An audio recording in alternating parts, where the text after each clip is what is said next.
Hello friends, ओम श्री गणेशाय नमः। ओम नमः शिवाय। आप सभी का स्वागत है आपके अपने यूट्यूब चैनल पर। फ्रेंड्स, आज हम आपको इस वीडियो में बताने जा रहे हैं श्रावण मास महात्म्य के 15वें अध्याय की कथा के बारे में, जिसको सुनने मात्र से ही प्राप्त होता है अखंड सौभाग्य, पुत्र पौत्र आदि की होती है प्राप्ति और अनंत पुण्य की होती है प्राप्ति और होती हैं सभी मनोकामनाएं शीघ्र ही पूर्ण। फ्रेंड्स, वीडियो शुरू करने से पहले आपसे रिक्वेस्ट है, अगर आप हमारे चैनल पर नए हैं और आपने अभी तक चैनल को सब्सक्राइब नहीं किया है तो प्लीज सब्सक्राइब कीजिएगा चैनल को, साथ ही प्रेस कीजिएगा बेल आइकन को, जिससे नए वीडियो से रिलेटेड नोटिफिकेशन आपको तुरंत प्राप्त हो सके। और वीडियो पसंद आने पर वीडियो को लाइक और शेयर जरूर कीजिएगा ताकि सभी भक्तों को इस वीडियो का लाभ प्राप्त हो सके। और कमेंट बॉक्स में ओम नमः शिवाय जरूर लिखिएगा। श्रावण मास महात्म सभी प्रकार के विघ्नों का नाश करने वाले तथा सारी सृष्टि का पालन करने वाले श्री गणेश जी तथा ज्ञान के दाता देवी श्री सरस्वती जी तथा सब पुराणों के कर्ता श्री व्यास जी तथा श्री गुरुदेव जी के चरण कमलों में नमस्कार करके भगवान की श्रद्धा और भक्ति रस में डूबे हुए श्रावण मास महात्म की कथा कहती हूँ। सुपोदन षष्ठी व्रत तथा अर्क विवाह विधि। सनत कुमार बोले, हे देवेश, मैंने नागों का ये आश्चर्यजनक पंचमी व्रत सुन लिया। अब आप बताएं कि षष्ठी तिथि में कौन सा व्रत होता है और उसकी विधि क्या है। ईश्वर बोले, हे विप्रेंद्र, श्रावण मास की शुक्ल पक्ष में षष्ठी तिथि को महामृत्यु का नाश करने वाले सुपोदन नामक शुभ व्रत को करना चाहिए। शिवालय अथवा घर में ही प्रयत्न पूर्वक शिव जी का पूजन करके सुपोदन का नैवेद्य उन्हें विधि पूर्वक अर्पण करना चाहिए। इस व्रत के साधन में आम्र का लवण मिलाकर शाक और अनेक पदार्थों के नैवेद्य अर्पित करें। साथ ही ब्राह्मण को वायन प्रदान करें। जो इस विधि से व्रत करता है उसे अनंत पुण्य मिलता है। इस प्रकरण में लोग एक प्राचीन कहानी सुनाते हैं जो इस प्रकार से है। प्राचीन समय में रोहित नाम का एक राजा था। काफी समय बीतने के बाद भी उसे पुत्र रत्न की प्राप्ति नहीं हुई। तब पुत्र की अभिलाषा में उस राजा ने अत्यंत कठोर तप किया। ब्रह्मा जी ने राजा से कहा, तुम्हारे प्रारब्ध में पुत्र नहीं है। तब भी पुत्र की लालसा में वह राजा अपनी तपस्या से जरा भी विचलित नहीं हुआ। इसके बाद राजा तपस्या करते करते संकटग्रस्त हो गए। तब ब्रह्मा जी पुनः प्रकट हुए और कहने लगे, मैंने आपको पुत्र का वर तो दे दिया, लेकिन आपका यह पुत्र अल्पायु होगा। तब राजा तथा उसकी पत्नी ने विचार किया कि इससे रानी का बांझपन दूर तो हो जाएगा, संतानहीनता की निंदा नहीं होगी। कुछ समय बीत जाने के बाद ब्रह्मा जी के वरदान से उन्हें पुत्र प्राप्ति हुई। राजा ने विधि पूर्वक उसके जात कर्म आदि संस्कार भी किए। दक्षिणा नाम वाली उस रानी व राजा ने अपने पुत्र का नाम शिवदत्त रखा। उचित समय आने पर भयभीत चित्त वाले राजा ने पुत्र का यज्ञोपवीत संस्कार किया, किंतु राजा ने उसकी मृत्यु के भय से उसका विवाह नहीं किया। तदंतर 16वें साल में उसका पुत्र शिवदत्त मृत्यु को प्राप्त हो गया। तब ब्रह्मचारी की मृत्यु का स्मरण करते हुए राजा को बहुत चिंता होने लगी कि जिन लोगों के कुल में कोई ब्रह्मचारी मर जाए तब उनका कुल खत्म हो जाता है और वह ब्रह्मचारी भी दुर्गति में पड़ जाता है। सनत कुमार बोले, हे देव देव, हे जगन्नाथ, इसके दोष निवारण का उपाय है या नहीं?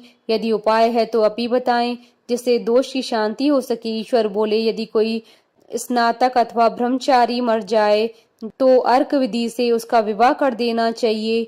इसके बाद उन दोनों ब्रह्मचारी तथा आग को परस्पर संयुक्त कर देना चाहिए। अब अर्क विवाह की विधि कहते हैं, मृतक का गोत्र नाम आदि लेकर देश काल का उच्चारण करके कर्ता कहे कि मैं मृत ब्रह्मचारी के दोष निवारण हेतु वैसर्गिक व्रत करता हूँ। सर्वप्रथम स्वर्ण से अभ्युदिक करके अग्नि स्थापना कर अघार होम करके चारों व्रहातियों ओम भूर ओम भू ओम स्व ओम मह से हवन करना चाहिए। उसके बाद व्रत अनुष्ठान के उत्तम फल के निमित्त व्रतपति अग्नि के संपादनार्थ विश्व देवों के लिए घृत की आहुति डाले। इसके बाद स्वष्टिकृत होम करके अवशिष्ट होम संपन्न करे। पुनः देश काल का उच्चारण करके इस प्रकार बोले, मैं अर्क विवाह करूंगा। उसके बाद स्वर्ण से अभ्युदिक कृत्य करके अर्क शाखा तथा मृतक की देह को तेल तथा हल्दी से लिप्त करके पीले सूत से वेष्टित करें और पीले रंग के 2 वस्त्रों से उन्हें ढक दें। उसके बाद अग्नि स्थापन करके और विवाह विधि में प्रयुक्त योजक नामक अग्नि में अगार होम करें। वह अग्नि के लिए आज्य होम करें। उसके बाद चारों आहुतियों से ओम भू, ओम भुव, ओम स्व, ओम म बृहस्पति तथा कामदेव के लिए आहुति प्रदान करें। पुनः घृत से स्वष्टिकृत होम करके संपूर्ण हवन कर्म समाप्त करें। उसके बाद आग की डाली तथा मृतक के शव को विधि पूर्वक जला दे। मृतक अथवा म्रियमाण के निमित्त 6 वर्ष तक इस व्रत का अनुष्ठान करना चाहिए। इस अवसर पर 30 ब्रह्मचारियों को नवीन कौपीन का वस्त्र प्रदान करना चाहिए और हस्त प्रमाण अथवा कान तक लंबाई वाले दंड तथा कृष्ण मर्ग चर्म भी प्रदान करने चाहिए। उन्हें चरण पादुका, छत्र, माला, गोपी चंदन, प्रवाल मणि की माला तथा अनेक आभूषण समर्पित करने चाहिए। इस विधान से व्रत करने पर कोई भी विघ्न नहीं होता है। ईश्वर बोले। ब्राह्मणों से यह सुनकर राजा ने मन में विचार किया कि यह अर्क विवाह तो मुझे गौण प्रतीत होता है, मुख्य नहीं, क्योंकि कोई भी व्यक्ति मरे हुए को अपनी कन्या नहीं देता। मैं राजा हूँ, अतः मैं उस व्यक्ति को अनेक रत्न तथा धन दूंगा जो कोई भी इसकी वधू के रूप में अपनी कन्या प्रदान करेगा। उस नगर में एक ब्राह्मण था।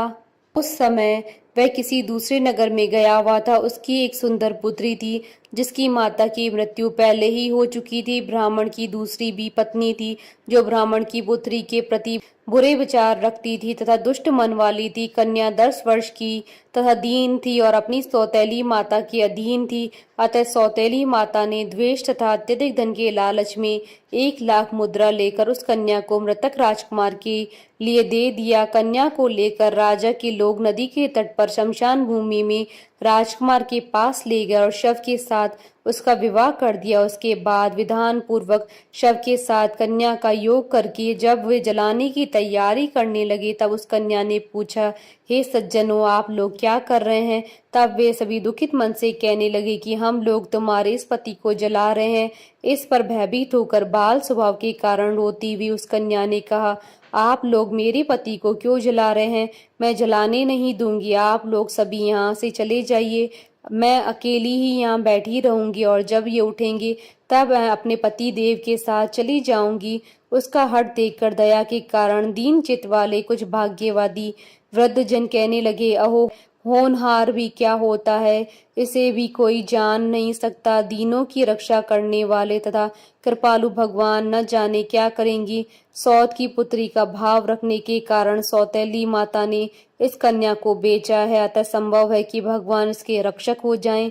अतः हम लोग इस कन्या को व इस शव को नहीं जला सकते। इसलिए सभी को अच्छा लगे तो हम लोगों को यहाँ से चले जाना चाहिए। परस्पर ऐसा निश्चय करके वे सब नगर को चल दिए। बाल स्वभाव के कारण ये सब क्या है इसे न जानती भी भय से व्याकुल वह कन्या एकमात्र शिव तथा पार्वती का स्मरण करती रही। उस कन्या के स्मरण करने से सब कुछ जानने वाले तथा दया से पूर्ण हृदय वाले शिव पार्वती शीघ्र ही वहां आ गए। नंदी पर विराजमान उन तेज निदान शिव पार्वती को देखकर उन देवों को न जानती भी उस कन्या ने पृथ्वी पर दंड की भांति पढ़कर प्रणाम किया। तब उसे आश्वासन प्राप्त हुआ कि पति से तुम्हारे मिलने का समय अब आ गया है। तब कन्या ने कहा कि मेरे पति अब जीवित नहीं होंगे। उसके बाल भाव से प्रसन्न तथा दया से परिपूर्ण शिव पार्वती जी ने कहा कि तुम्हारी माता ने सुपोदन नामक व्रत किया था। उस व्रत का फल संकल्प करके तुम अपने पति को प्रदान करो। तुम कहो कि मेरी माता के द्वारा जो सुपोदन नामक व्रत किया गया है इसके प्रभाव से मेरे पति जीवित हो जाएं। तब कन्या ने वैसा ही किया और उसके परिणाम स्वरूप शिवदत्त जीवित हो उठ खड़ा हो गया। उस कन्या को व्रत का उपदेश देकर शिव तथा पार्वती अंतर ध्यान हो गए। तब शिवदत्त ने उस कन्या से पूछा, तुम कौन हो और मैं यहाँ कैसे आया हूँ? तब उस कन्या ने उसे सारा वृतांत सुनाया और रात हो गई। प्रातः होने पर नदी के तट पर गए लोगों ने राजा को वापस आकर कहा कि हे राजन, आपका पुत्र व पुत्र वधू नदी के तट पर स्थित हैं। विश्वस लोगों से यह बात सुनकर राजा बहुत खुश हुआ।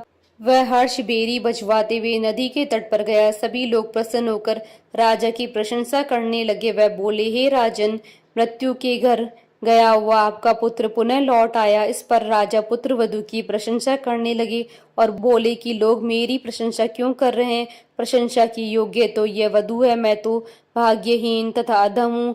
धन्य और सौभाग्यशालिनी तो यह पुत्र वधू है, क्योंकि इसी के पुण्य प्रभाव से मेरा पुत्र जीवित हुआ है। इस प्रकार अपनी पुत्र वधू की प्रशंसा करके राजा ने दान तथा सम्मान के साथ श्रेष्ठ ब्राह्मणों का पूजन किया और ग्राम से बाहर ले जाए गए मृत व्यक्ति के पुनः ग्राम में प्रवेश करने से संबंधित शांति की विधि को ब्राह्मणों के निर्देश पर विधि पूर्वक संपन्न किया। हे वत्स, इस प्रकार मैंने आपसे यह सुपोदन नामक व्रत कहा। इसे 5 वर्ष तक करने के अनंतर उद्यापन करना चाहिए। पार्वती तथा शिव जी की प्रतिमा का प्रतिदिन पूजन करना चाहिए और प्रातः काल आम के पल्लवों के साथ चरु का होम करना चाहिए। साथ ही नैवेद्य तथा वायन अर्पित करना चाहिए।